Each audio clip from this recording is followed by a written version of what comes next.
Boiro lembrou a Santos Ruiz Fajardo, vítima da represión franquista, nun acto celebrado diante do monumento aos represaliados. A homenaxe, organizada no marco do Día da Galiza Mártir, serviu tamén para recuperar a historia dos primeiros días da sublevación en Boiro. Santos Ruiz Fajardo era veciño de Cabo da Cruz e foi asesinado nos primeiros días da Guerra Civil, despois da entrada das tropas sublevadas na localidade. Durante o acto lembráronse os acontecementos que sucederon en Boiro tras o levantamento militar de xullo de 1936 e que desembocaron en varios asasinatos e episodios de represión. Os tres primeiros mártires de Boiro son os que están aí, Ruperto, Ramona e Jesús Ferreira. Chegan a Escarabote e ven que está todo controlado, pero máis ben están todos cheos de medo, porque en pouquiño mataron a 3 persoas e dispararon a todo o que se movía. Entre as persoas alcanzadas polos disparos estaban Santos Ruiz e Xosé Viturro Otero.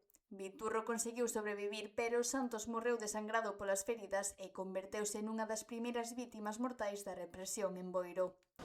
Tanto Santos Ruiz como José Viturro Otero caen ali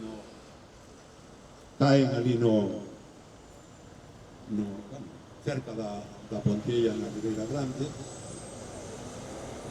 e os sublevados os deixan como mortos.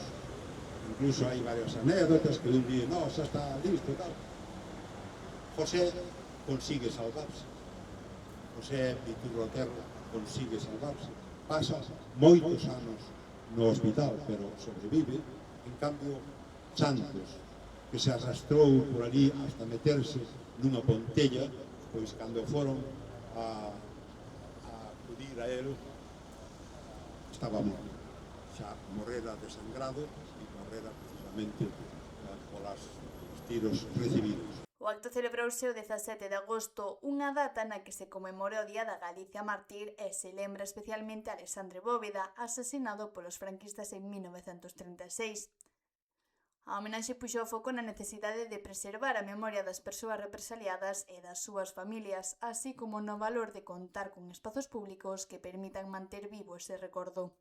Se hoxe estamos aquí reunidos é tamén por lembranza de xente como Alexandre Bóveda, pero tamén desas centos e centos de persoas que en Galiza sufriron sancións, represión e que incluso deron a súa vida por defender valores democráticos.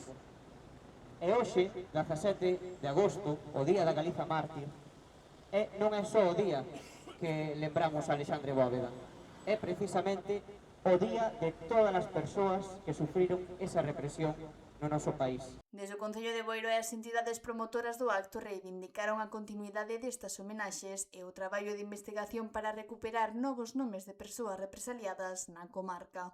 Eu creo que hai que darlle visibilidade a todas estas persoas, vai haber máis, bueno, darlle as gracias, pois como non, a Deira e tamén a Asociación de Memoria Histórica polo traballo que realizan todo o ano para que hoxe podamos estar aquí homenexando a estas persoas que merecen, como non pode ser máis, estos anos e que seguiremos traballando para que o ano que ven estemos aquí outra vez, todos aquí xuntos, homenexando outro veciño e veciña de Boiro. Unha memoria que aspira a seguir ampliándose para dar nome e recoñecemento ás vítimas da represión franquista no municipio.